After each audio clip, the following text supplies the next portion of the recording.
إن الحمد لله نحمده ونستعينه ونستغفره ونؤمن به ونتوكل عليه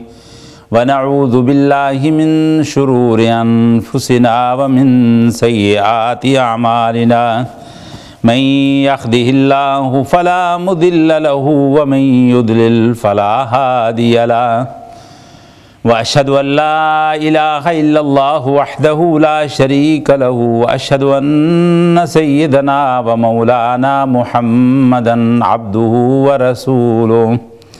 اللهم صل على محمد النبي الأمي وعلى آله وصحبه أجمعين أما بعد فأعوذ بالله السميع العليم من الشيطان الرجيم بسم الله الرحمن الرحيم وعد الله الذين آمنوا منكم وعملوا الصالحات ليستخلفنهم في الأرض كما استخلف الذين من قبلهم وليمكنن لهم دينهم الذي ارتضى لهم وَلَيُبَدِّلَنَّهُمْ مِنْ بَعْدِ خَوْفِهِمْ أَمْنًا يَعْبُدُونَنِي لَا يُشْرِكُونَ بِي شَيْئًا وَمَنْ كَفَرَ بَعْدَ ذَلِكَ فَأُولَئِكَ هُمُ الْفَاسِقُونَ۔ میرے عزیز دوستوں اور بزرگوں، السلام علیکم ورحمۃ اللہ وبرکاتہ۔ یہ محرم کا مہینہ ہے۔ اس مہینے کا دو قسم کا تاثر اور اثر دنیا کے اندر پایا جاتا ہے۔ ایک تو ہے اسلامی، اور وہ یہ ہے کہ محرم اسلامی ہجری کیلنڈر کا پہلا مہینہ ہے اور یہ حرمت والا مہینہ ہے، یعنی جس کی عزت، جس کی عظمت، جس کی فضیلت بہت زمانے سے اور وہ تسلیم کی جا چکی ہے، جسے کہتے ہیں حقیقت مسلمہ۔ تو اس لحاظ سے اس مہینے کی نبی صلی اللہ علیہ وسلم نے بھی دور نبوت میں بھی اس کی بڑی امپورٹنس تھی۔ رمضان المبارک کے روزوں سے پہلے اسی کے روزے تھے اس کی جگہ پر۔ جب اللہ تعالیٰ نے رمضان کے روزے فرض قرار دے دیے تو پھر محرم کے روزے نفلی روزے بن گئے۔ اور تاریخ کی کتابوں میں بہت ساری چیزیں آتی ہیں کہ اس محرم کے اندر حضرت آدم علیہ السلام کی ولادت ہوئی اور وہ جنت میں داخل کیا گیا ان کو، اور جنت سے ان کو نکالا گیا وغیرہ وغیرہ۔ حضرت نوح علیہ السلام کو نجات ہوئی، ابراہیم علیہ السلام وہ چیخا سے ان کو اللہ تعالیٰ نے دشمنوں کے مکر سے بچایا۔ اور اسی طرح دوسرے انبیاء علیہ السلام کے بارے میں بھی آتا ہے کہ وہ جو بڑے بڑے معظم واقعات ان کی زندگی میں آئے ہیں وہ محرم میں آئے۔ اور اس لحاظ سے ایک بات جو بالکل مصدق تصدیق شدہ ہے وہ یہ ہے کہ نبی صلی اللہ علیہ وسلم نے بھی اس بات کو تسلیم کیا، کیونکہ آپ نے دیکھا کہ مدینے کے لوگ جو ہے یہودی وہ روزہ رکھتے ہیں 10 محرم کا۔ تو آپ نے ان سے پوچھا کہ کیوں رکھتے ہو؟ تو وہ کہنے لگے جی اس لیے کہ حضرت موسیٰ علیہ السلام کو اللہ تعالیٰ نے ان کے دشمن سے نجات دلائی تھی، اس لیے ہم اس مہینے میں روزہ رکھتے ہیں۔ تو حضور نے فرمایا کہ ہمارا حق جو ہے موسیٰ پر وہ تم سے زیادہ ہے، تو اس لیے ہم تمہاری جگہ پر ہم بھی روزہ رکھیں گے، لیکن آپ نے اس میں ان کا سملر ہونے سے بچنے کے لیے یہ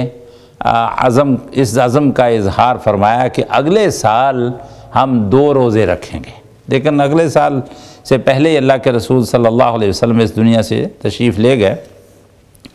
تو اب مسلمان امت جو ہے وہ 9 اور 10 کا روزہ رکھتی ہے، قبل و بعد، یعنی اس سے پہلے یا اس کے بعد۔ تو گویا کہ اس لحاظ سے اس مہینے کی حرمت جو ہے وہ مسلم ہے۔ اب اسلامی تاریخ میں دین کی تکمیل کے بعد 2 بڑے واقعات اور 2 بڑے حادثے جو ہیں وہ اس مہینے میں ہوئے، اور ان میں پہلا حادثہ وہ حضرت عمر فاروق رضی اللہ تعالیٰ عنہ امیر المومنین کی مظلومانہ شہادت ہے کہ مسجد نبوی کے اندر جب وہ امامت کروانے کے لیے تشریف لائے تو ایک ایرانی ابو لولو فیروز نے ان کو خنجر کے ساتھ شہید کر دیا۔ حضرت عمر فاروق رضی اللہ تعالیٰ عنہ کا قتل، ان کی شہادت، وہ ایک فرد کا قتل نہیں تھا، وہ امت کو اتنا بڑا دھچکا لگا، اتنا بڑا نقصان ہوا کہ اس سے بڑھ کر اور شاید کوئی نقصان نہ ہو اس دور کے بعد۔ اور دوسرا جو حادثہ، واقعہ بڑا المناک اور کربناک واقعہ ہے، وہ ہے حضرت حسین رضی اللہ تعالیٰ عنہ کی شہادت کا۔ حضرت حسین رضی اللہ تعالیٰ عنہ کی شہادت بھی اسی طرح، اسی سلسلے کی ایک کڑی ہے جو اسلام کے لیے مجاہدین نے اپنی جان کی بازی لگائی، اس کا نذرانہ پیش کیا، اور اس لحاظ سے ایک بہت بڑا واقعہ ہے۔ لیکن یہ ہے کہ یہ کوئی اکیلا واقعہ نہیں ہے، شہادت کا اور مظلومانہ شہادت کا واقعہ جو سیدنا حسین ابن علی رضی اللہ تعالیٰ عنہ کے ساتھ پیش آیا ہے، یہ کوئی انوکھا یا ایسا واقعہ نہیں ہے، بلکہ اسلام کی تاریخ شروع سے لے کر اب تک بھری ہوئی ہے ان واقعات سے، اور ہر ایک جو ہے وہ اللہ تعالیٰ کے نزدیک اس کی حیثیت اور اس کی اہمیت وہ بہت زیادہ ہے، اس میں کوئی شک نہیں ہے۔ اور خاص طور پر چونکہ آپ اہل بیت سے ہیں، نبی صلی اللہ علیہ وسلم کے جگر گوشہ ہیں، اور آپ کے لیے ریحانہ طایہ، آپ کے لیے خوشبودار پھول ہیں، اور سیدہ شباب اہل الجنہ میں سے ہیں، کوئی مسلمان ان کی محبت سے کسی مسلمان کا دل خالی نہیں ہے، اور نہیں ہو سکتا، یہ ایمان کی بات ہے۔ لیکن اس واقعے کے ساتھ جو امت کے اندر ایک فتنہ پیدا کیا گیا، یہ ایک سوچی سمجھی سازش ہے، اور اس کا اسلام کے ساتھ کوئی لنک نہیں ہے، یہ اسلام کے دشمنوں نے اس کو مس یوز کیا ہے، اور اس لحاظ سے اس کو لوگ یاد رکھتے ہیں۔ اور دوسرا جو حادثہ ہے محرم کے اندر حضرت عمر فاروق رضی اللہ تعالیٰ عنہ کا، اس کو لوگ نہیں جانتے۔ اب دیکھنا یہ ہے کہ حضرت عمر فاروق رضی اللہ تعالیٰ عنہ اور حضرت حسین رضی اللہ تعالیٰ عنہ، ان کی شہادت دونوں جگہ بڑی المناک شہادتیں ہیں، بڑی کربناک شہادتیں ہیں، اور آدمی کا دل روتا ہے۔ کوئی آدمی ایسا نہیں ہے کہ جو ان واقعات سے اپنے دل کے اندر درد مندی محسوس نہ کرے، لیکن جو افسوسناک بات ہوئی ہے وہ یہ ہے کہ حضرت حسین رضی اللہ تعالیٰ عنہ کی شہادت کو کیش کرانے کے لیے اسلام کے دشمنوں نے ایک نیا مذہب پیدا کر دیا۔ دراصل یہ ایک مذہب جو ہے، یہ پولیٹیکل مذہب ہے، سیاسی گروہ ہے، سیاسی مذہب تھا کہ جس کو ایک مذہبی شکل میں ڈھال دیا گیا، اور اسلام کو اسی طرح چینج کرنے کا دشمنوں نے ایک پلان بنایا کہ جس طرح عیسائیوں کو، یعنی اسلام تھا اس وقت بھی، حضرت عیسیٰ علیہ السلام بھی مسلمان تھے، ان کی امت بھی مسلمان تھی، لیکن بعد میں یہودیوں نے ایک تبدیلی کر کے اس پورے ایک اسلام کے اس اسلام کی شریعت کو، اسلام کے دین کو انہوں نے کرسچیانٹی میں، عیسائیت میں تبدیل کر دیا۔ اسی طرح کی سازش ہوئی اسلام کے خلاف بھی، لیکن اللہ تعالیٰ نے چونکہ اسلام کو مکمل ایک دین بنایا، ہمیشہ کے لیے یہ دنیا کے اندر قائم ہے، اور ہمیشہ حق کی آواز ہے، اور آخری دین ہے۔ نبی محمد صلی اللہ علیہ وسلم خاتم النبیین ہیں، آپ کے بعد کوئی نبوت نہیں، کوئی شریعت نہیں، کوئی کتاب نازل نہیں ہوگی، کوئی نبی نہیں آئے گا، کوئی رسول نہیں آئے گا۔ تو اللہ تعالیٰ نے اپنے دین کو جو مکمل کیا تو قیامت تک اس کو اس کی اصلی حالت میں باقی رکھنا تھا، اس لیے اسلام بچ گیا، ورنہ جتنی بڑی سازش ہوئی ہے اس سے یہ اسلام نکل نہیں سکتا تھا، اس صدمے سے جان بر نہیں ہو سکتا تھا، جس طرح کہ حضرت عیسیٰ علیہ السلام کے جو ماننے والے حواری تھے وہ جان بر نہیں ہوئے، اور یہ عیسائیت جو ہے وہ ایک اسلام عیسائیت کی شکل میں ڈھل گیا۔ لیکن اسلام الحمدللہ موجود ہے، اور قرآن اور اس کے ریفرنس، اس کے متعلقہ جو احادیث، صحیح سنت دنیا کے اندر موجود ہے، اور رسول اللہ صلی اللہ علیہ وسلم نے فرمایا کہ ہمیشہ ایک جماعت حق پر قائم رہے گی، جس کو کوئی بھی ذلیل و رسوا نہیں کر سکے گا، اور وہ اگرچہ تھوڑے ہیں لیکن ہمیشہ ہیں اور رہیں گے۔ اسلام کو اگر کوئی اس کے اصلی شکل میں دیکھنا چاہے تو آج بھی گروہ جماعت موجود ہے، آج بھی جماعت اسلام کا لٹریچر موجود ہے، قرآن کی شکل میں، حدیث رسول اللہ صلی اللہ علیہ وسلم کی شکل میں، اور اس کی عملی شکل بھی موجود ہے۔ بخلاف پہلی قوموں کے اور پہلی امتوں کے ایسا وہاں نہیں ہوا۔ تو اس لحاظ سے جو میں آج ان چیزوں کا جو ایک برا اثر ہے ان شہادتوں کا، یعنی ان کے ذریعے سے جو مسلمانوں کو ایکسپلائٹ کیا گیا ہے، میں اس کی طرف توجہ دلانا چاہتا ہوں، اور وہ یہ ہے کہ حضرت حسین رضی اللہ تعالیٰ عنہ کی شہادت بیان کرنے یا اس کی المناکی کی آڑ میں جو اصحاب رسول صلی اللہ علیہ وسلم کو نشانہ بنایا جاتا ہے، ان پر طعن و تشنیع کی زبان دراز کی جاتی ہے اور ان کو اس کا ذمہ دار ٹھہرایا جاتا ہے، کیونکہ یزید وہ حضرت معاویہ خال المومنین کا بیٹا تھا،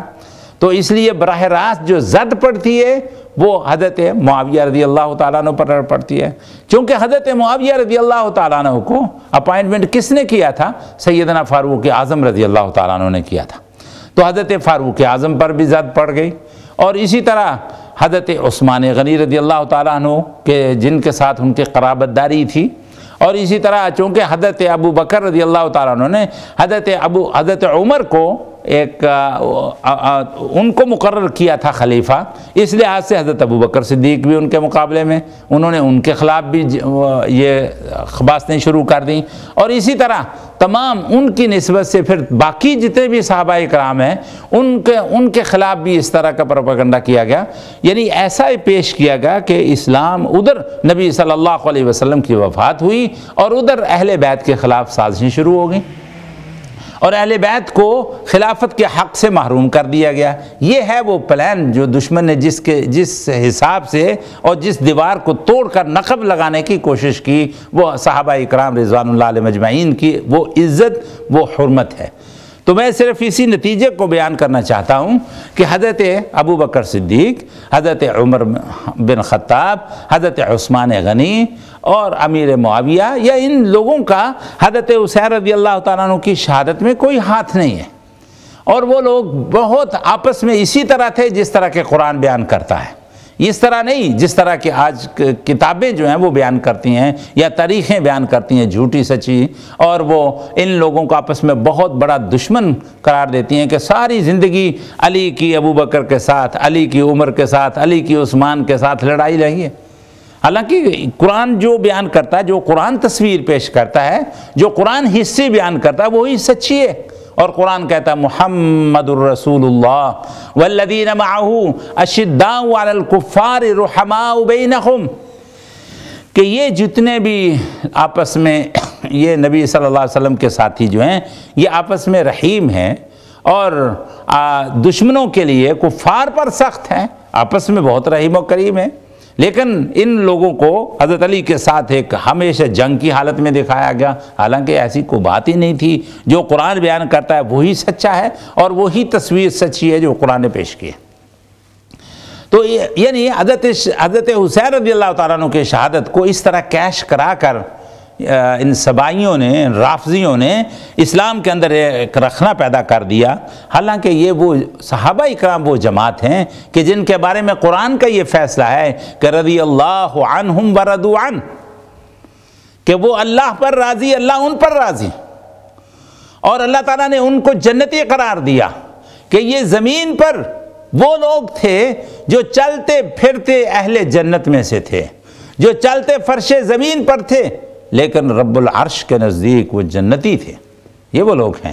اور صحابہ اکرام رضوان اللہ علیہ مجمعین سب کے سب مغفور لہم، اللہ تعالیٰ نے سب کی مغفرت فرما دی۔ تو اس لحاظ سے ہمیں یہ دیکھنا ہے کہ جب اللہ سبحانہ و تعالیٰ نے ان کی مغفرت کر دی کہ وہ نبی صلی اللہ علیہ وسلم کے سب سے بہترین ساتھی، جیسے نبی سب سے ممتاز، جیسے نبی سب سے افضل، جیسے نبی افضل الانبیاء، خاتم الانبیاء،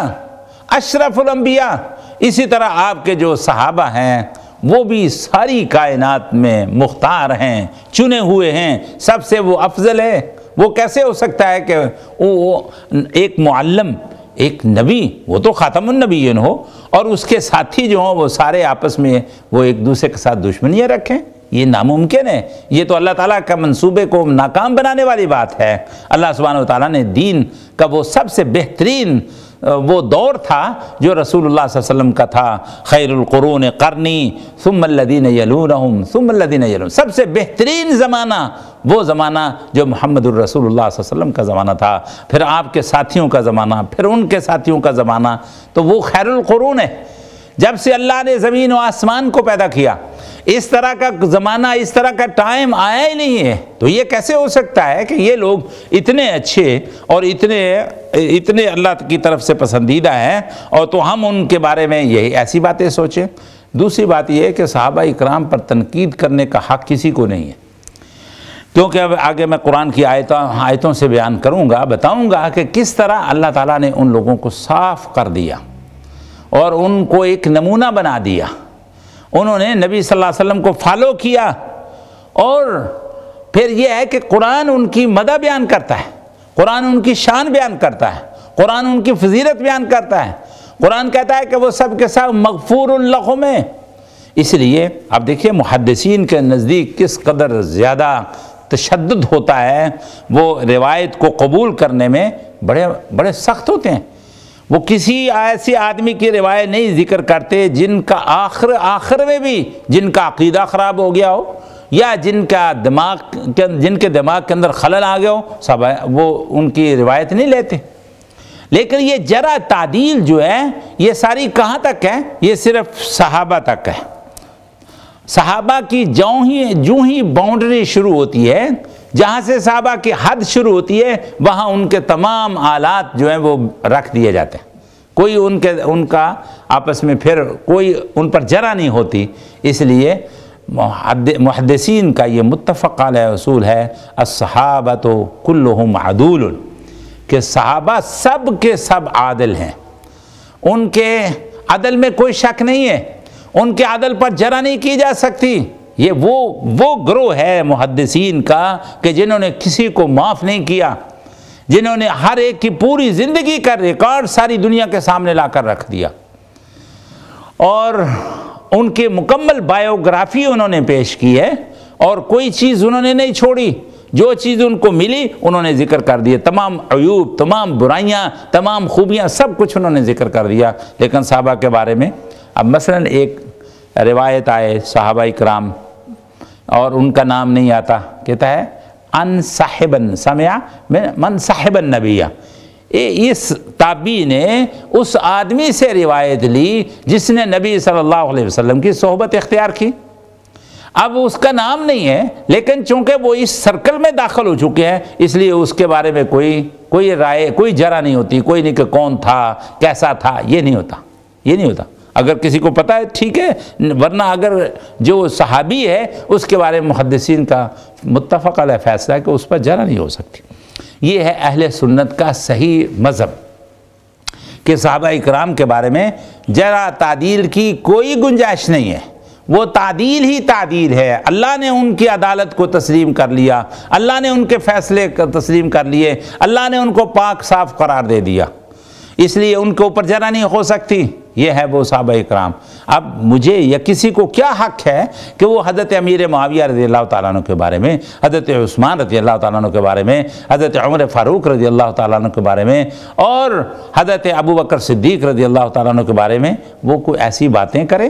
وہ ان کی زندگی پر جرح کرے، وہ ان کے اندر عیب چینی کرے، وہ ان کے اندر ان پر نکتہ چینی کرے، وہ ان کے اندر کوئی عیب ڈھونڈے، اس طرح کا اپنے ایمان کو برباد کرنے والی بات ہے۔ تو یہ اہل سنت کا متفق علیہ اصول ہے، تمام صحابہ سب کے سب عادل ہیں، سب کے سب منصف ہیں۔ اللہ تعالیٰ نے ان کو کلیئر کر دیا کہ وہ دل اور جان دونوں سے وہ فدایان محمد صلی اللہ علیہ وسلم تھے۔ ان کی فضیلت ہم کہاں بیان کر سکتے ہیں؟ کہ ان کی فضیلت تو رب العالمین بیان کر سکتا ہے، اور ہم جیسے گناہ گار کہاں میں اور کہاں نکہت گل نسیم صبح تیری مہربانی، ان کی تو ہم شان بیان کر کے اپنے لیے اپنی آخرت سنوارتے ہیں۔ اس مقدس جماعت کی شان تو رب کائنات ہی بیان کر سکتا، اور اسی کا حق بھی وہی ادا کر سکتا ہے۔ ہم جیسے ناچیز لوگوں کو تو یہ سعادت جو آخرت میں ملے گی وہ اس وجہ سے ملے گی کہ ہم نے ان کے ساتھ محبت کی ہے، کیونکہ اصول ہے المرء مع من احب، کہ آدمی اس کے ساتھ اس کا حشر ہوگا جس کے ساتھ وہ محبت کرے گا۔ بلبل را ہمی شود کہ قافیہ گل است و بس۔ کسی نے بلبل سے پوچھا کہ تو ساری زندگی گلاب کی ٹہنی پر گاتے ہوئے گزار دیتی ہے، پھول کوئی اور توڑ کے لے جاتا ہے اور تمہارے حصے میں سوکھے کانٹے اور سوکھی ٹہنیاں آتی ہیں۔ تو بلبل نے کہا میرے لیے یہی اعزاز کافی ہے کہ جب کوئی گل کا نام لیتا ہے تو بلبل کا بھی نام لے لیتا ہے۔ تو اس لحاظ سے ہمارے لیے بھی یہی اعزاز کافی ہے کہ اس جماعت کی مدح کریں، اس جماعت کی صفت بیان کریں، اس کی ثنا بیان کریں، ان کی تعریف کریں، ان کا دفاع کریں کہ جن کی تعریف رب العالمین نے کی ہو، اور ان کے ساتھ اس لیے کہ وہ بلانگ کرتے ہیں محمد صلی اللہ علیہ وسلم کے ساتھ۔ اور تو یہ جو کہا رخ مصطفیٰ ہے وہ آئینہ، کہ ایسا دوسرا آئینہ نہ کسی کی بزم خیال میں، نہ نگاہ آئینہ ساز میں۔ اب صحابی کون ہے؟ صحابی کے بارے میں جان لینا چاہیے کہ صحابی کس کو کہا جاتا ہے۔ جو اصول کی کتب ہیں ان کے اندر صحابی کی تعریف یہ بیان کی گئی ہے کہ جس انسان کو اللہ تعالیٰ نے اپنے آخری نبی کی رفاقت کا حالت ایمان میں دیکھنے کا موقع دیا، یعنی اس نے اپنی زندگی میں نبی صلی اللہ علیہ وسلم کو ایمان کی حالت میں دیکھا، کیونکہ اگر آنکھوں کی حالت ہوتی تو اب جو نابینا صحابی ہیں وہ اس سے خارج ہو جاتے۔ اس لیے تعریف میں یہ ہے کہ جس نے نبی صلی اللہ علیہ وسلم کو اپنے ایمان کی آنکھوں سے جس نے دیکھا،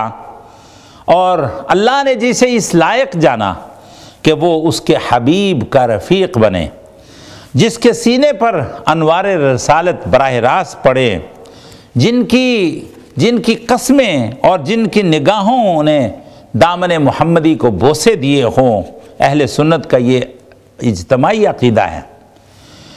کہ انبیاء کرام کے بعد سب سے بلند مرتبہ جماعت اصحاب محمد صلی اللہ علیہ وسلم کی ہے۔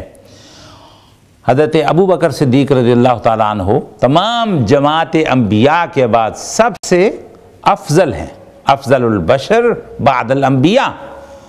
کہ سب سے افضل بشر ہیں انبیاء کے بعد علیہ السلام۔ انہوں نے محبت و عشق کو ایک ایسا عنوان دیا جس سے تاریخ نا آشنا تھی۔ عقیدت و جانثاری کے وہ باب رقم کیے جن کی پہلے کوئی مثال نہیں ملتی تھی، اور انہی خوش نصیب انسانوں نے مشرق و مغرب کی تنابیں کھینچ لیں اور اسلام کے پرچم کو پوری دنیا میں لہرا دیا۔ انہوں نے فداکاری کے جذبے کی وہ مثالیں قائم کیں جن نے سن کر انسان ورطہ حیرت میں ڈوب جاتا ہے۔ یعنی صحابہ اکرام وہ تھے کہ جن کی طرفداری اللہ نے کی اور جن کی صفائیاں اس نے آپ دیں، جن کے جسم و روح کا سودا اپنی جنت کے مقابلے میں کیا۔ ان اللہ اشتری من المؤمنین انفسهم واموالهم بان لهم الجنہ، کہ اللہ تعالیٰ نے ان لوگوں سے ان کے مال اور ان کی جانوں کے بدلے میں ان کو اپنی جنت کا حقدار بنا دیا، اور انہیں رضی اللہ عنہم ورضوا عنہ کا اعزاز بخشا، جن کے سینوں پر وحی کی شعائیں براہ راست پڑی اور جن کی شکل میں جبرائیل ڈھل کر آئے، جنہیں عرش برین پر رب العالمین کے رب العرش کے سلام آیا کرتے تھے۔ یہ وہ صحابہ اکرام ہیں جو زمین کے فرش پر چلتے تھے لیکن ان کے جوتوں کی کھڑکڑاہٹ عرش برین پر سنی جاتی تھی، اور جن کی رفاقت اختیار کرنے کا حکم اللہ نے اپنے نبی کو دیا کہ آپ ان کے ساتھ بیٹھیں اور ان کی رفاقت اختیار کریں، اور جب ان کی غربت کا مذاق اڑائے تو اللہ رب العالمین کا جوابی لہجہ جلالی ہو جاتا ہے، اور جن کے ایمان کی گواہیاں رب العالمین خود دیتا ہے، اور جن کو جنتوں کا وارث قرار دیا،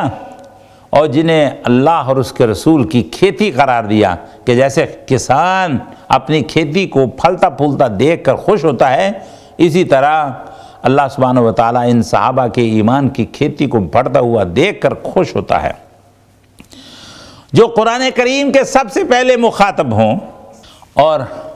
جنہوں نے حضور کی رفاقت اختیار کی غار میں، اور پھر مزار میں بھی اللہ نے ان کو اکٹھا کر دیا۔ جب وہ قبر میں اکٹھے ہیں تو حشر میں بھی اکٹھے ہی اٹھیں گے۔ اور جن کا ہاتھ اللہ نے اپنا ہاتھ قرار دیا، ید اللہ فوق ایدیہم، اور جن کے گھوڑوں کی ٹاپ کی قسمیں بھی اللہ نے کھائی ہیں، والعادیات ضبحا فالموریات قدحا، جن کے خون شہادت سے اسلام کی جبین رنگین ہوئی اور محمد صلی اللہ علیہ وسلم کے دین کے چہرے پر عروسی رنگ بکھرا، جن کی جس نے بھی عزت کی اللہ نے اس کو سب سے بڑی دولت عطا فرما دی۔ حبشے کا بادشاہ، اس نے ایمان کی دولت کیوں حاصل کی؟ کیونکہ اس نے کہا تھا کہ یہ جو لوگ ہیں اصحاب محمد ہیں، اگر کافر ان کے مقابل میں مجھے سونے کے پہاڑ بھی ان کے بدلے میں دیں تو میں ان کے حوالے نہیں کروں گا۔ تو اللہ تعالیٰ نے اس توقیر کی وجہ سے ان کو وہ کچھ نصیب فرمایا جو دنیا اور آخرت کی سب سے بڑی دولت ہے، اور وہ ہے ایمان۔ اور جن کی تحقیر سے اللہ نے قیصر و کسریٰ کے بادشاہوں کے تاج و تخت الٹال دیے۔ یہ جو پہاڑوں کو حکم دیتے تھے تو وہ پھٹ جاتے تھے، دریاؤں کو دبکا لگاتے تو وہ راستہ دے دیتے تھے، اور جنگل کے درندوں کو فرمان جاری کرتے تو وہ جنگل خالی کر جاتے تھے۔ جن کی کردار کی بلندیوں پر حاملین عرش کو بھی رشک آئے، جو ما فوق البشر نہیں لیکن ایسے بشر ہیں کہ ان کی پرواز آفاقی ہے، جو گفتار اور کردار میں اللہ کی برہان ہیں، جو حلقہ یارا میں ابریشم کی طرح نرم مگر رزم حق و باطل میں فولاد کی طرح گرم تھے، جو بے زر مگر بالغ نظر تھے، جو خودی کے زور سے دنیا پہ چھا گئے، جن کی جلوتوں میں مصطفائی اور خلوتوں میں کبریائی تھی، جو ایسی شبنم تھے جس سے جگر لالا میں ٹھنڈک پیدا ہوتی ہے، اور ایسے طوفان تھے جن سے دریاؤں کے دل دہل جایا کرتے تھے، جن کی رعنائی فکر پر جبرائیل امین بھی جھومتا تھا، اور جن کی حرارت ذکر لوح و قلم کو بھی چھوتی تھی۔ ایسی بابرکت جماعت اور ایسی پررحمت جماعت اور سعادت سے بھری ہوئی جماعت کی خوبیاں کون انسان بیان کر سکتا ہے؟ یہ اس لیے اس موضوع کو میں نے چھیڑا ہے کہ اسلامی سال کا نیا چاند طلوع ہو چکا ہے، اور جس کے طلوع ہوتے ہی بجائے اس کے کہ ہم خوشی محسوس کریں اور مسنون طریقے سے دعا کریں کہ وہ اس سال کو ہمارے لیے سعادت کا، خیر کا سال بنائے، اور امت مسلمہ پر جو کفار کی طرف سے جو عرصہ حیات تنگ کیا جا رہا ہے، اور تو ان کے لیے ایک آدمی دعا کرے، یعنی اس بات کے لیے اس سال کے آغاز میں ان چیزوں کا ہونا چاہیے تھا، لیکن ہوتا کیا ہے کہ ان اسلامی کام کرنے کے بجائے ہم نے اس کا سارا مفہوم جو ہے وہ الٹ دیا، اور اس سال کا آغاز ماتم سے کیا جاتا ہے، گھروں کے اندر صف ماتم بچھ جاتی ہے۔ اور علامہ اقبال نے تو اس کی بڑی خوبصورت ایک تعبیر بھی کی، کہتا قافلے دیکھ اور ان کی برق رفتاری بھی دیکھ، رہ رب درماندہ کی منزل سے بیزاری بھی دیکھ کر تجھ کو افق پر ہم لٹاتے تھے گوہر، اے تہی ساغر آج ہماری ناداری بھی دیکھ، ساز جنگ کی صدا مغرب کے ایوانوں میں سن، اور ایران میں ذرا ماتم کی تیاری بھی دیکھ۔ عزیز دوستو، جب نیا سال آتا ہے تو اس کے لیے ایک بڑا خوبصورت جملہ ہے، کل عام وانتم بخیر، کہ جو عرب لوگ استعمال کرتے ہیں کہ بھئی یہ آج کا دن اور آج کا نیا سال اور پورا سال اللہ تعالیٰ تمہارے لیے خیر و برکت والا بنائے۔ لیکن ایک ابدی طور پر ہمیشگی کے لیے ایک ماتم شروع کر دیا جاتا ہے محرم کے آغاز پر، تو اس کا سبب کیا ہے؟ جس کی طرف میں نے پہلے بھی اشارہ کیا کہ یہ جو سبب ہے وہ دشمنوں کی سازش ہے۔ انہوں نے بھولے بھالے مسلمانوں کو اس میں لٹکا رکھا ہے،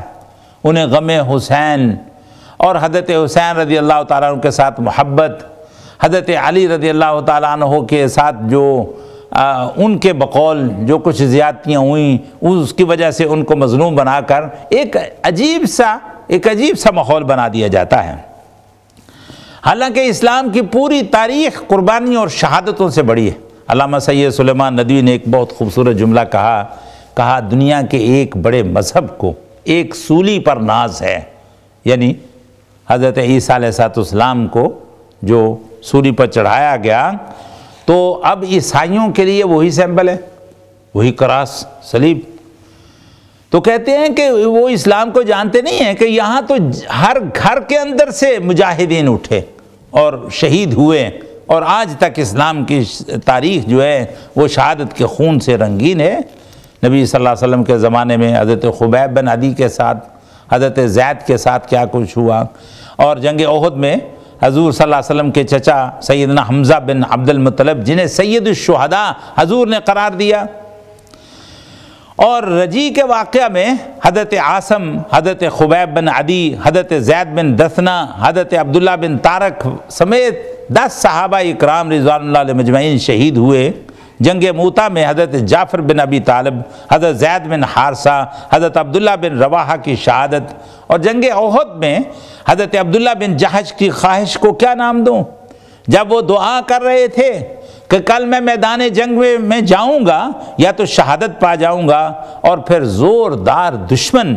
میری لاش کے ان گنت ٹکڑے کر دے گا، وہ یہ دعا کر رہے تھے، رہے گا کوئی تو تیغ ستم کے یادگاروں میں، میرے لاشے کے ٹکڑے دفن کرنا 100 مزاروں میں،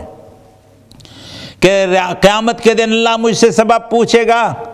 تو میں کہوں گا کہ تجھ پر ایمان لانے کے جرم میں میرا یہ حشر ہوا تھا۔ تو اب بتاؤ کس کس کی شہادت کا ماتم کیا جائے اور کس کس کو چھوڑ دیا جائے؟ اسلام کی تاریخ کی سرخی خون شہداء سے بنی ہوئی ہے۔ کسی ایک شہادت کو سر عنوان قرار دے کر باقی سب کو بھول جانا، یہ زیادتی اور ظلم نہیں تو کیا ہے؟ لیکن شہادت حسین کو بہت نمایاں بنانے کے پیچھے ایک مقصد ہے، اور جس کی تان یہاں کا ٹوٹتی ہے کہ عثمان، ابو بکر، عمر، معاویہ، عائشہ صدیقہ رضی اللہ تعالیٰ عنہم کا یہ قصور ہے۔ پہلے 3 خلفاء نے خلافت چھین لی، نہ یہ خلافت چھینتے، نہ حضرت حسین کربلا میں جاتے اور نہ شہید ہوتے۔ وہ جو کہا نا کسی نے مگس کو باغ میں جانے نہ دینا کہ ناحق خون پروانے کا ہوگا، اسی طرح اسلام زندہ ہوتا ہے ہر کربلا کے بعد کا نعرہ یہ مذہب اہل سنت کے خلاف ہے۔ محرم میں شادی بیاہ نہیں کیا جاتا، اس کی بمانع سمجھی جاتی ہے، کوئی شادی نہیں کرتا محرم کے 10 دنوں میں، بلکہ پورے شہر محرم میں کوئی شادی نہیں کرتا،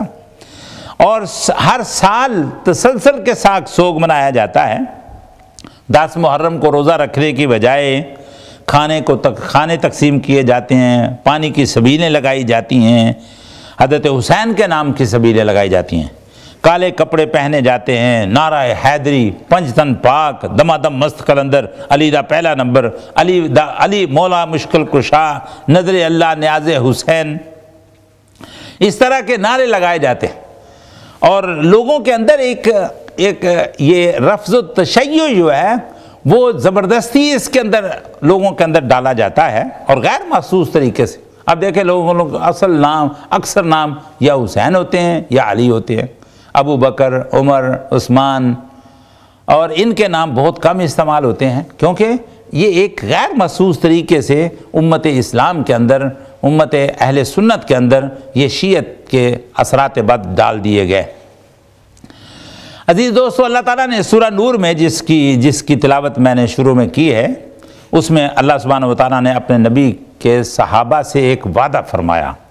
وعد اللہ الذین آمنوا منکم وعملوا الصالحات لیستخلفنہم فی الارض کما استخلف الذین من قبلہم ولیمکنن لہم دینہم الذی ارتضی لہم ولیبدلنہم من بعد خوفہم امنا۔ اللہ نے وعدہ فرمایا تم میں سے ان لوگوں کے ساتھ جو مومن ہوئے اور جنہوں نے نیک اعمال کیے کہ انہیں ضرور زمین میں خلافت عطا کی جائے گی، جس طرح ان سے پہلے لوگوں کو خلافت عطا ہوئی، اور یقیناً ان کے لیے ان کے اس دین کو مضبوط بنیادوں پر اللہ قائم فرمائے گا جسے ان کے حق میں وہ پسند فرما چکا ہے، اور ان کے خوف و خطر کو امن و امان سے بدل دے گا۔ اور تاریخ ان تاریخ گواہ ہے کہ جو وعدہ اللہ نے کیا اس کو پورا کیا۔ حضرت یوسف علیہ السلام سے وعدہ کیا تھا کہ ہم تمہیں موقع دیں گے کہ تم ان کے کرتوت بتاؤ گے۔ وَأُوحَيْنَا إِلَيْهِ لَتُنَبِّئَنَّهُم بِأَمْرِهِمْ هَٰذَا وَهُمْ لَا يَشْعُرُونَ، ان کو پتہ بھی نہیں ہوگا۔ تو ایسے ہی وہ وعدہ پورا ہوا کہ جب انہوں نے خود پوچھا هَلْ عَلِمْتُم مَّا فَعَلْتُم بِيُوسُفَ وَأَخِيهِ إِذْ أَنتُمْ جَاهِلُونَ، تمہیں معلوم ہے کہ تم نے یوسف اور اس کے بھائی کے ساتھ کیا سلوک کیا تھا۔ حضرت موسیٰ علیہ السلام کی ماں کے ساتھ بھی رب کا ایک وعدہ تھا، ان ارجعی فاذا خفت علیہ فالقیہ فی الیم ولا تخافی ولا تحزنی انا رادوہ الیک، کہ موقع آئے تو تم اس کو صندوق میں ڈال دینا، ہم تیرے بیٹے کو واپس تجھ تک ملا دیں گے۔ اور ایسے ہوا، اللہ سبحانہ وتعالیٰ نے اپنا وعدہ جو کیا تھا پورا کیا، کیونکہ اللہ تعالیٰ کی صفت یہ ہے ان اللہ لا یخلف المیعاد، اللہ تعالیٰ اپنے وعدے کی خلاف ورزی نہیں کرتا۔ اسی طرح اللہ نے اصحاب محمد سے وعدہ کیا کہ تمہیں زمین میں استخلاف عطا کروں گا، اور خلافت راشدہ اسی وعدہ ربانی کے مطابق تھی۔ اگر اس ترتیب کو زیر و زبر کر دیا جائے، نیچے والے کو اوپر لے آیا جائے، اوپر والے کو نیچے کر دیا جائے، تو سارا معاملہ گڑبڑ ہو جاتا ہے، الٹ ہو جاتا ہے۔ حضرت ابو بکر صدیق سب سے سینئر تھے، اس لیے وہ پہلے خلیفہ بنے، حضرت عمر فاروق ان سے بعد، حضرت عثمان ان کے بعد، اور آخر میں حضرت علی رضی اللہ تعالیٰ عنہ۔ اب اس میں کیا، اگر ہم حضرت علی کو پہلے لے آئیں تو باقی تین کی خلافت کا جو دور تھا، جو ہمارا سرمایہ افتخار ہے، وہ کیسے ہوتا؟ امام ابن کثیر نے اس آیت کی تفسیر میں لکھا کہ ان آیات میں اللہ تبارک و تعالیٰ اپنے رسول سے وعدہ فرما رہا ہے کہ وہ آپ کی امت کو زمین کا مالک بنا دے گا، لوگوں کا سردار کر دے گا، ملک ان کی وجہ سے آباد ہوگا، بندگان خدا کے دل ان کی وجہ سے شاد ہوں گے۔ آج یہ لوگوں سے لرزاں و ترساں ہیں، کل یہ امن و اطمینان والے ہوں گے، حکومت ان کی ہوگی، سلطنت ان کے ہاتھوں میں ہوگی۔ اور الحمدللہ ہوا بھی ایسے ہی، مکہ، خیبر، بحرین، جزیرہ عرب اور یمن تو خود نبی صلی اللہ علیہ وسلم کی حیات مبارکہ میں فتح ہو گئے تھے۔ ہجر کے یہودیوں نے جزیہ دے کر ماتحتی قبول کر لی تھی، شام کے بعض حصوں کا بھی یہی حال ہوا۔ شاہ روم ہرقل، اس نے بھی تحائف روانہ کیے، مصر کے والی نے تحفے بھیجے، اسکندریہ کے بادشاہ مقوقس نے اور عمان کے بادشاہ نے بھی اپنی اطاعت گزاری کا ثبوت دیا۔ حبشہ کے بادشاہ تو بہت پہلے اسلام قبول کر چکے تھے۔ نبی کریم صلی اللہ علیہ وسلم کی وفات کے بعد حضرت ابو بکر صدیق نے عنان خلافت سنبھالی تو انہوں نے جزیرہ عرب میں حکومت کو بہت مضبوط کر دیا۔ آپ نے بلاد فارس میں خالد بن ولید کی قیادت میں فوج بھیجی، جس نے فتوحات کا سلسلہ شروع کیا، کفر کی جڑیں بکھیر دیں، اسلام کے شجر سایہ دار سے زمین میں رونق اور چہل پہل ہو گئی۔ بلاد شام میں حضرت ابو عبیدہ بن جراح کو روانہ کیا، جنہوں نے صلیبی نشانات اور اوندا منہ گرا دیے۔ مصر میں حضرت عمر بن عاص نے اسلام کا جھنڈا لہرایا۔ اس طرح دور خلافت ابو بکر میں ان ممالک مذکورہ کے علاوہ بصرہ، دمشق اور حران کے علاقے بھی مسلمانوں کی سلطنت میں شامل ہو گئے۔ حضرت ابو بکر رضی اللہ تعالیٰ عنہ کی رحلت کے بعد عنان حکومت حضرت عمر فاروق رضی اللہ تعالیٰ عنہ کے جیسے زبردست ہاتھ میں آئی تو انہوں نے 24 لاکھ مربع میل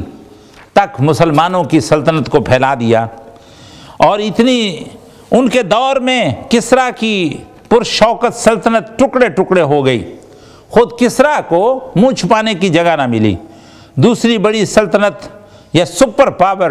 رومی حکومت تھی، اس کا نام و نشان مٹ گیا۔ قیصر شام سے بھاگا اور قسطنطنیہ جا کر پناہ گزین ہوا۔ ان سلطنتوں کی صدیوں کی حکومت، شان و شوکت اور دولت و ثروت ان مجاہدین فی سبیل اللہ کے ہاتھ لگی، جو اپنی نیک نفسی، اپنی شرافت، اپنے خلوص اور اپنی بے نیازی میں اپنی مثال آپ تھی، جن کی زندگی کا ایک ہی مقصد تھا کہ پوری زمین پر اللہ کے دین کا جھنڈا لہرا جائے۔ حضرت فاروق اعظم کے بعد حضرت عثمان رضی اللہ تعالیٰ عنہ کا زمانہ آتا ہے تو آپ کی کوشش سے مشرق و مغرب کی تنابیں سمٹ گئیں، اللہ کی تلواریں توحید خدابندی کو اقصائے مشرق و مغرب تک پھیلا دیتی ہیں۔ دور عثمانی میں اندلس، قبرص، قیروان، دوستیہ اور چین تک اسلامی فتوحات کا دائرہ پھیل جاتا ہے۔ کسریٰ قتل ہو گیا، اس کے ملک کا، اس کی بادشاہت کا نام و نشان مٹ گیا۔ ہزار خواہ سال سے ہمیشہ روشن رہنے والے آتش کدے ایران کے بجھ گئے اور ہر اونچے ٹیلے سے ایک ہی صدا آتی تھی، اللہ اکبر۔ اور دوسری طرف مدائن، عراق، خراسان، احواز سب فتح ہو جاتے ہیں اور ترکوں سے جنگ ہوتی ہے، جس کے نتیجے میں خاقان اکبر ذلیل و خوار ہو جاتا ہے اور اس نے خود مشرقی و مغربی کونوں سے اپنے خراج بارگاہ خلافت میں بھیجے۔ حق تو یہ ہے کہ ان مجاہدین کی ان جان بازیوں میں جان ڈالنے والی چیز وہ آپ کی تلاوت قرآن سے محبت تھی۔ حضرت عثمان رضی اللہ تعالیٰ عنہ کو قرآن کی تلاوت کے ساتھ بڑا شغف تھا، بڑی محبت تھی، اور یہ وجہ تھی کہ ان کی جد و جہد میں اللہ تعالیٰ نے اتنی برکت عطا فرمائی۔ قرآن کو جمع کرنا، اسے حفظ کرنا، اس کی اشاعت کرنا، اس کی حفاظت کرنا، جو نمایاں خدمات اس سلسلے میں حضرت عمر بن خطاب حضرت عثمان نے سر انجام دی ہیں، ان کی کوئی مثال موجود نہیں ہے۔ آپ کے زمانے کو دیکھو اور نبی صلی اللہ علیہ وسلم کی اس پیش گوئی کو دیکھو کہ آپ نے فرمایا میرے لیے زمین کی تنابیں کھینچ لی گئی، یہاں تک کہ میں نے مشرق و مغرب کو دیکھ لیا کہ جہاں تک میری سلطنت، میری امت کی سلطنت پہنچ جائے گی۔ اور حق تو یہ ہے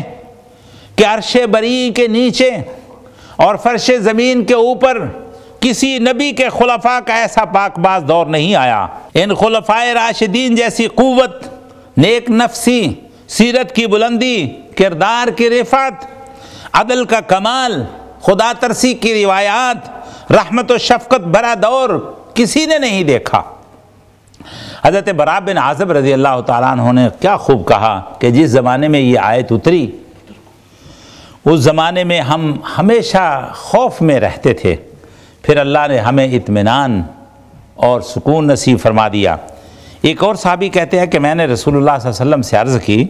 کہ کیا ہم ہمیشہ رات کو اسی طرح سوتے ہوئے بھی ڈرتے رہیں گے؟ کیا ہماری زندگی میں کوئی گھڑی امن اور اطمینان والی نہیں آئے گی؟ کیا ہم کبھی ہتھیاروں کے بوجھ سے آزاد نہیں ہوں گے؟ آپ نے فرمایا ہاں، کچھ دن اور صبر کر لو، پھر تم دیکھو گے کہ تمہاری مجلسیں بغیر ہتھیاروں کے سجا کریں گی۔ اور پھر وہ وقت آیا کہ پورا جزیرہ عرب میں کوئی کافر باقی نہ رہا، مسلمانوں کے دل سے خوف نکل گیا، اور یہ ساری ایمان افروز راحتیں 3 خلفاء کے زمانے تک برابر جاری رہی ہیں۔ حضرت عدی بن حاتم فرماتے ہیں کہ جب میں نبی صلی اللہ علیہ وسلم کی خدمت میں حاضر ہوا تو حضور نے فرمایا عدی تم نے ہیرا دیکھا ہے؟ عرض کی سنا ہے۔ فرمایا اس رب کی قسم جس کے ہاتھ میں میری جان ہے، اللہ میرے اس دین کو کامل طور پر پھیلا دے گا، اور امن و امان کا حال یہ ہوگا کہ ایک سوار عورت ہیرا سے چلے گی اور بیت اللہ پہنچ کر طواف کرے گی، پھر وہ واپس چلی جائے گی اور پورے راستے میں اللہ کے سوا اس کو کسی کا خوف نہیں ہوگا۔ عدی کہتے ہیں کہ شاہ ایران حضور نے فرمایا عدی تو یقین کر کہ ایران کے بادشاہ کسریٰ بن ہرمز کے خزانے فتح ہوں گے اور ارض بابل کا سفید محل، وائٹ ہاؤس مسلمانوں کے ہاتھوں فتح ہوگا، پھر اس قدر مال ہوگا، اتنی فراوانی ہوگی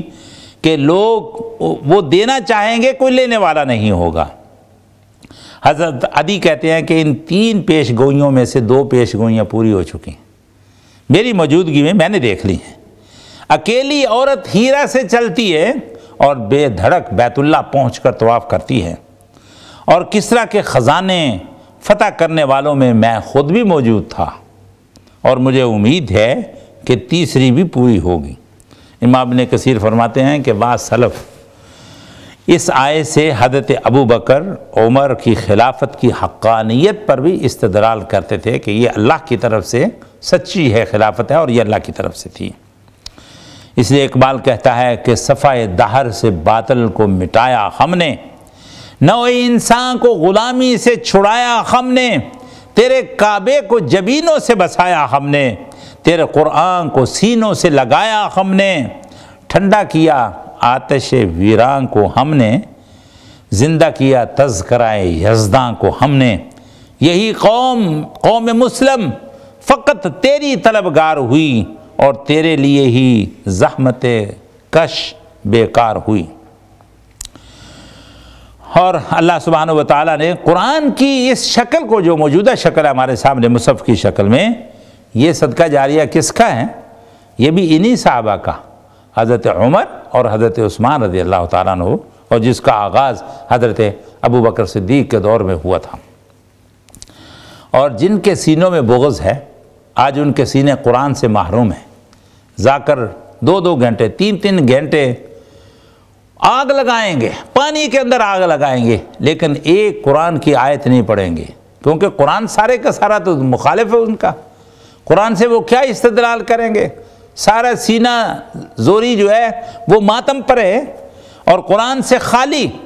نہ ان کے مسجدوں میں، ان کے امام باڑوں میں نہ قرآن کی تلاوت ہوتی ہے، نہ حفظ ہوتا ہے، نہ قرآن پر اس کے رسوخ پر کتابیں لکھی گئیں، جو کچھ بھی سوائے تقریب کے اور کوئی چیز ان کے اندر نہیں ہوئی۔ اور یہ جو ہجری کیلنڈر ہے، یہ صدقہ جاریہ کس کا ہے؟ یہ فاروق اعظم رضی اللہ تعالیٰ عنہ کا ہے۔ جو بھی انسان اس کیلنڈر کو استعمال کرتا ہے، حقیقت میں وہ حضرت عمر رضی اللہ تعالیٰ عنہ کو وہ ایک خراج عقیدت پیش کرتا ہے، کیونکہ انہوں نے ہی اس کیلنڈر کو بنایا اور اس کو ترتیب دیا۔ تو عزیز دوستو، یہ بات سوچنے اور سمجھنے کی ہے کہ اللہ سبحانہ و تعالیٰ نے ان کی وجہ سے اسلام کو غالب کیا، جیسے فرمایا هو الذی ارسل رسولہ بالہدی ودین الحق لیظہرہ علی الدین کلہ وکفی باللہ شہیدا۔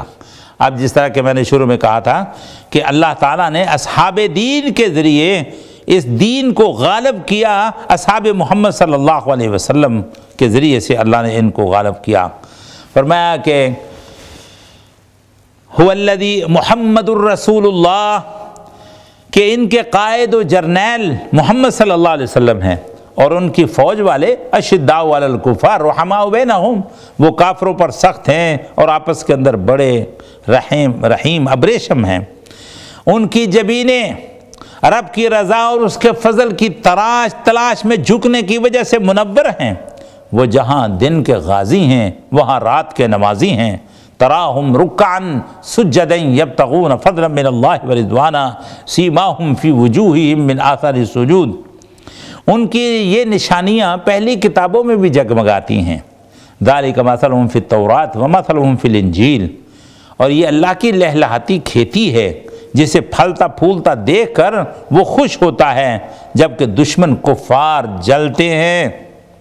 دانت پیستے ہیں۔ کزرع اخرج شطأہ فآزرہ فاستغلظ فاستوى علی سوقہ یعجب الزراع لیغیظ بہم الکفار۔ اور اللہ بھی یہی چاہتا ہے کہ یہ مرتے رہیں اپنی موت، ہو کے آہیں بھرتے رہیں، حسد و عداوت کی آگ میں یوں ہی جلتے رہیں۔ وہ جتنا جلیں گے اللہ اتنا ہی اجر عظیم سے اپنی کھیتی کو نوازتا رہے گا،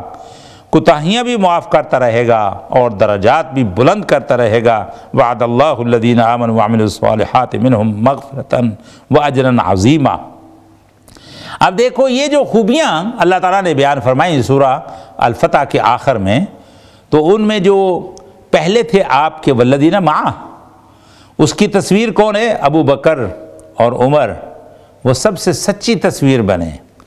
نبی کا پہلا وزیر کون؟ ابو بکر۔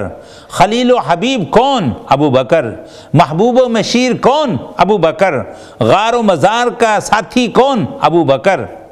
جہنم سے آزادی کا پروانہ ملا تو نہ اس کا لقب عتیق بن گیا۔ سب سے پہلے صداقت کی شہادت دی اور ابو بکر نے دی، والذی جاء بالصدق وصدق بہ اولئک هم المتقون۔ جبکہ فاروق اعظم الشداء علی الکفار کی تصویر تھا۔ حضور نے فرمایا جس گلی سے عمر گزرتا ہے شیطان کی ماں مر جاتی ہے، اور آج بھی سب سے زیادہ عداوت انہی کو حضرت عمر بن خطاب رضی اللہ تعالیٰ عنہ سے ہے۔ اتنا روب و جلال تھا حضرت فاروق اعظم کا۔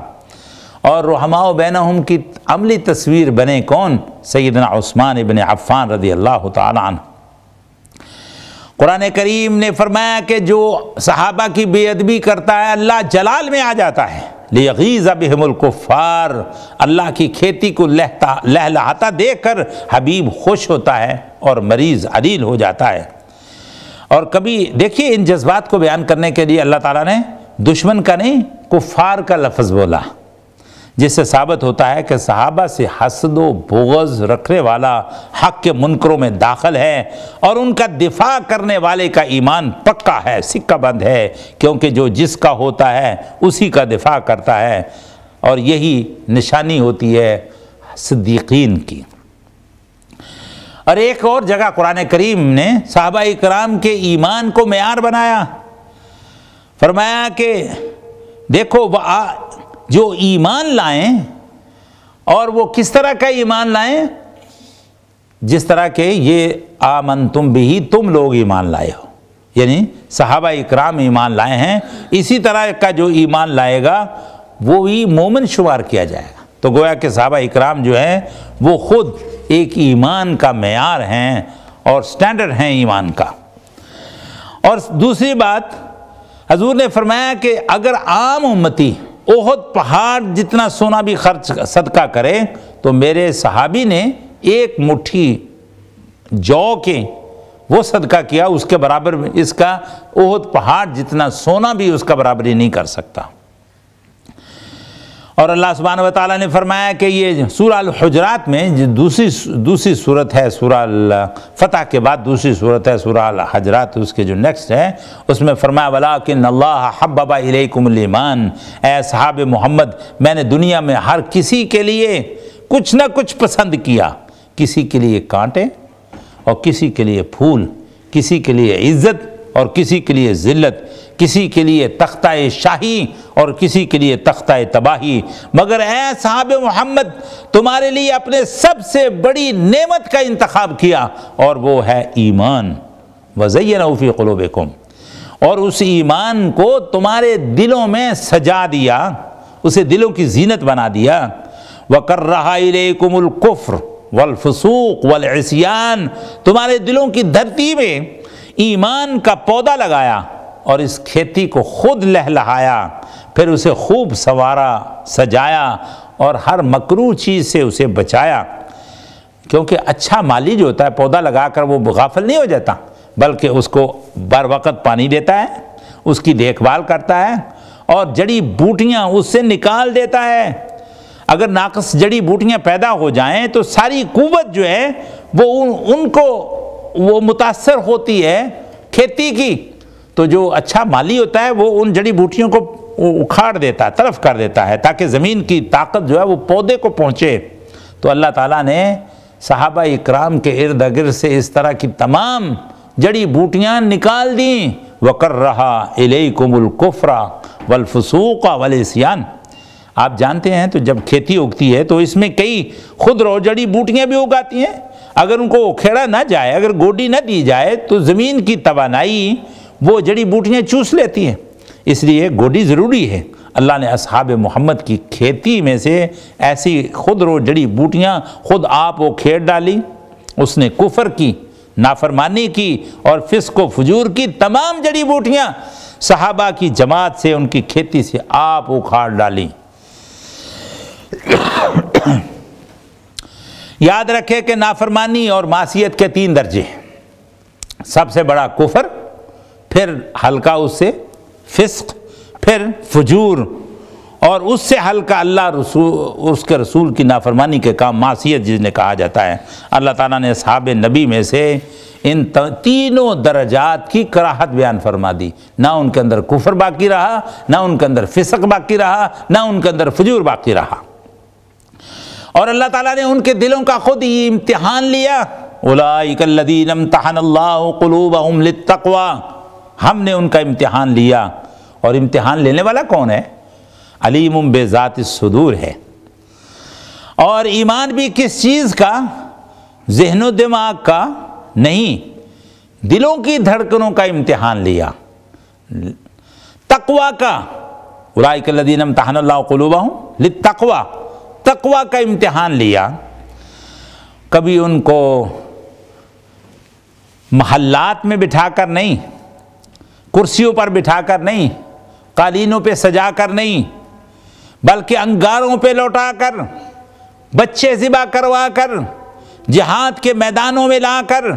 کافروں سے بھڑا کر، جان و مال کو خطرات میں ڈلوا کر، کبھی بدر میں، کبھی احد میں، کبھی احزاب میں، کبھی حنین میں دشمنوں سے لڑا کر اللہ نے ان کے ایمان کا امتحان لیا. اور پھر عالم الغیب نے نتیجہ سنا دیا. وہاں کوئی بوٹی نہیں لگتی، کوئی نقل نہیں لگا سکتا. فرمایا اولئک ھم الراشدون، یہی لوگ رشد و ہدایت کا نور ہیں اور یہی راہ راست کے مسافر ہیں. اولئک ھم المہتدون، اولئک ھم المفلحون، فلاح و فوز کے علمبردار ہے، ایمان و یقین کے راہی ہیں، اور یہی کھرے اور بے عیب مومن ہیں، مغفرت اور رفعت کے نقیب ہیں. اولئک ھم المؤمنون حقا لہم مغفرت و رزق کریم، اللہ کی زمین پر اللہ کی جماعتی ہے، اس کے حمایتی ہیں. اولئک حزب اللہ الا ان حزب اللہ ھم المفلحون. اب انعام بھی دے دیا، ان کو پاس بھی کر دیا. تو اب ان کو انعام دینے کے لیے اس نے ایک تقریب مقرر کی، ان کو مغفرت و اجر عظیم کا مستحق بنایا. فضلا من اللہ و نعما، ان کے خلاف جو پروپیگنڈا کرے اس کو مکروہ قرار دیا. فرمایا لہم مغفرت و اجر عظیم، ان کے لیے مغفرت اور بہت بڑا اجر ہے. ان پر لگائے جانے والے تمام بہتانات سے ان کو پاک قرار دے دیا اور بدلے میں جنات النعیم کے رزق کریم کا وعدہ کیا. فرمایا اولئک مبرؤون مما یقولون، یہ ان کی باتوں سے جو عیب لگاتے ہیں اس سے یہ لوگ بے عیب ہیں، اللہ نے ان کو بری قرار دے دیا. اور لہم مغفرت و رزق کریم، ان کے لیے مغفرت اور رزق عظیم. انصاف کر کے بتاؤ میرے بھائیو، جب اللہ تعالیٰ نے اصحاب محمد سے خود کفر، فسق اور عصیان کی نفی کر دی، تو اب کوئی آدمی کسی صحابی کے بارے میں کہے کہ وہ مرتد ہو گیا، اس پر کفر کا فتویٰ لگائے یا ان کی غلطیوں کا ڈنڈورا پیٹے اور ان پر فرد جرم عائد کرے، عائشہ میں، عثمان میں، معاویہ میں جو عیب تلاش کرے، مسلمان ہو کر، سنی ہو کر، بہت بڑی جماعت کا امیر اور قائد ہو کر، بہت بڑا متکلم اسلام ہو کر، جب وہ خلافت ملوکیہ جیسی کتاب لکھ کر ان صحابہ کے اوپر فرد جرم عائد کرے، تو اس سے زیادہ اور اللہ تعالیٰ کی گرفت کیا ہو سکتی ہے. اس لیے پروفیسر یوسف سلیم چشتی نے اس کتاب پر بڑا خوبصورت تبصرہ کیا. انہوں نے کہا جب اللہ کسی قوم پر ناراض ہوتا ہے تو اس طرح کی کتابیں لکھوا دیتا ہے. تو گویا کہ جو آدمی صحابہ پہ تنقید کرتا ہے وہ اپنے ایمان کو چوراہے میں رکھ دیتا ہے، اور جب کوئی چیز چوراہے میں پڑی ہو، گوشت پڑا ہو، کوئی قیمتی چیز پڑی ہو، تو اس کو کوئی چیل بھی اٹھا سکتی ہے، اس کو بلی بھی کھینچ کے لے جا سکتی ہے، شک و نفاق کی بلی پیشاب بھی کر سکتی ہے اس پر، سانپ بچھو اپنے بل میں اس کو گھسیٹ کر لے جا بھی سکتے ہیں. تو گویا کہ جس آدمی نے صحابہ پہ تنقید کی، صحابہ پر جرح کی، صحابہ کے اوپر الزامات لگائے اور ان کو تاریخ کے کٹہرے میں کھڑا کر دیا، اس نے اپنے ایمان کو چوراہے کے اندر رکھ دیا. اب وہ ایمان محفوظ نہیں رہ سکتا، کیونکہ صحابہ کا وکیل صفائی خود اللہ ہے، ان کا امتحان لینے والا بھی وہ اور ان کے بارے میں فیصلہ سنانے والا بھی وہ. فضلا من اللہ و نعما واللہ علیم حکیم. تو کسی محقق، مفکر، ادیب، خطیب کو یہ حق نہیں دیا جا سکتا کہ وہ چاند پر تھوکنے کی کوشش کرے. ساری کچہری وکیلوں سے بری ہو تو کوئی وکیل فیصلہ نہیں کر سکتا، فیصلہ صرف ایک جج کر سکتا ہے، اور اللہ احکم الحاکمین کا فیصلہ صحابہ کے بارے میں ہو چکا ہے۔ صحابہ اکرام ہدایت کے ستارے ہیں، خدا و مصطفیٰ کے پیارے ہیں، ان کے راج دلارے ہیں، اس لیے دنیا اور دین میں ان کے بارے نیارے ہیں۔ اگر کوئی یہ کہے کہ رسول پاک کی وفات کے بعد یہ فلاں فلاں مرتد ہو گیا، وہ اسلام چھوڑ بیٹھے، تو یہ کہنے والا خود ایمان سے محروم ہے۔ ایسی باتیں، ایسی تحقیقات، ایسی تصنیفات، ایسے فلسفے، ایسی سیاستیں، ایسی روایات قابل اعتبار نہیں قرار دی جا سکتی جو نبی کے یاروں کو، خدا و مصطفیٰ کے پیاروں کو محرم کی بجائے مجرم ثابت کریں، قرآن کی تکذیب کریں۔ جب ہمارا قرآن پر ایمان ہے، اس کی صداقتوں کو دل و جان سے ہم قبول کرتے ہیں، تو ہر ایسی تاریخ، ہر ایسی روایت، ہر ایسا افسانہ جو پیارے نبی کے صحابہ کی زندگی کا تاریخ پہلو پیش کرے، ہم ماننے کے مکلف نہیں ہیں، اور نہ ہی ہم انہیں مان سکتے ہیں، کیونکہ اس طرح ہم اپنے ایمان کو بھی داؤ پہ لگا دیتے ہیں۔ ہمارا ایمان مشکوک ہو جاتا ہے، کیونکہ ان ہستیوں کے بغیر محفل کائنات سج ہی نہیں سکتی۔ ہو نہ یہ پھول تو بلبل کو ترنم بھی نہ ہو، چمن دہر میں کلیوں کا تبسم بھی نہ ہو نہ یہ پھول تو بلبل کا ترنم بھی نہ ہو، چمن دہر میں کلیوں کا تبسم بھی نہ ہو، یہ نہ ساقی ہو تو پھر میں بھی نہ ہو، خم بھی نہ ہو، بزم توحید بھی دنیا میں نہ ہو تو تم بھی نہ ہو۔ اللہ سبحانہ و تعالیٰ نے ان لوگوں کے ایمان کی گواہی بھی دی، اور ان کو ساری دنیا کے لیے ایک نمونہ بھی قرار دیا۔ تو اس محرم کے اندر جو لوگ شہادت حسین کی آڑ لے کر صحابہ اکرام پر تنقید کرتے ہیں، وہ دراصل ایمان سے محروم ہیں۔ یہ قرآن کا فیصلہ ہے، کیونکہ اللہ سبحانہ و تعالیٰ نے ان لوگوں کی وجہ سے پوری دنیا کے اندر اسلام پھیلایا۔ هو الذی ارسل رسولہ بالہدی ودین الحق لیظہرہ علی الدین کلہ وکفی باللہ شہیدا۔ ہم سے پہلے تھا عجب تیرے جہاں کا منظر، کہیں مسجود تھے پتھر، کہیں معبود شجر، خوگر پیکر محسوس تھی انسان کی نظر، مانتا پھر اندیکھے خدا کو کیوں کر، بس رہے تھے یہیں سلجوق بھی تورانی بھی، اہل چین چین میں، ایران میں ساسانی بھی، اسی معمورے میں آباد تھے یونانی بھی، اسی دنیا میں یہودی بھی تھے نصرانی بھی، پر تیرے نام پہ تلوار اٹھائی ہم نے، بات جو بگڑی تھی وہ بنائی ہم نے، تھے ہم ہی تیرے ایک مار کا آراؤں میں، کبھی خشکیوں میں لڑتے کبھی دریاؤں میں، کبھی خشکیوں میں لڑتے کبھی دریاؤں میں، دی آزانے کبھی یورپ کے کلیساؤں میں، کبھی افریقہ کے تپتے ہوئے صحراؤں میں، شاہ آنکھوں میں نہ جچتی تھی جہانداروں کی، کلمہ پڑھتے تھے ہم چھاؤں میں تلواروں کی۔ تو میں آخر میں اپنی بحث کا خلاصہ پھر بیان کرنا چاہتا ہوں کہ نبی صلی اللہ علیہ وسلم کے صحابہ ہر قسم کے عیوب سے اللہ نے ان کو پاک قرار دے دیا۔ اب جو آدمی ان لوگوں کے اوپر تنقید کرتا ہے تو وہ اپنے جو جسمانی ماں باپ ہیں ان کی عزت کرنے کا اللہ نے حکم دیا، تو یہ جو سارے مومنوں کی مائیں اور سارے مومنوں کے لیے نبی صلی اللہ علیہ وسلم کے ساتھی جو ہیں ان کی ایک بڑی حیثیت ہے، اور اللہ نے ان میں سے کسی کو خال المومنین قرار دیا اور کسی کو ام المومنین قرار دیا، کسی کو امیر المومنین قرار دیا، تو ان کی یہ ساری کی ساری قربانیاں وہ اللہ نے قبول فرما لی، ان کو ہر قسم کے عیب سے پاک قرار دے دیا۔ تو اب دنیا کا کوئی آدمی اگر ان پر تنقید کرتا ہے تو وہ اپنے لیے اللہ کے غضب کو اور اس کے غصے کو حلال کرتا ہے۔ اللہ سبحانہ و تعالی ہم سب کے دلوں کے اندر صحابہ اکرام کی محبت پیدا فرمائے، اور صحابہ اکرام نے جو قربانیاں دی ہیں ان کی وجہ سے ان کے لیے ہمیشہ صلاۃ و سلام میں ان کا ذکر کیا جائے، اور اللہ نے ان کو جو اعزاز بخشا ہے ان کی وجہ سے آدمی دعا کرے کہ اللہ ہمیں بھی قیامت کے دن ان کی رفاقت نصیب فرمائے، کیونکہ جس کے ساتھ محبت ہوتی ہے آدمی اس کا دفاع کرتا ہے۔ محفل کون و مقام صبح و شام پھرے، میں توحید کو لے کر صفت جام پھرے، کوہ میں دشت میں لے کر تیرا پیغام پھرے، اور معلوم ہے سب کو کبھی نہ ناکام پھرے۔ دشت تو دشت ہے دریا بھی نہ چھوڑے ہم نے، بحر ظلمات میں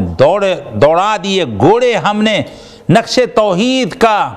ہر دل پہ بٹھایا ہم نے، زیر خنجر بھی یہ پیغام سنایا ہم نے۔ ہماری شمشیر جہانگیر جہاندار ہوئی، ہماری تقدیر سے دنیا تیری بیدار ہوئی، ہماری ہیبت سے صنم سہمے ہوئے رہتے تھے، منہ کے بل گر کے قل هو اللہ احد کہتے تھے۔ وآخر دعوانا ان الحمدللہ رب العالمین۔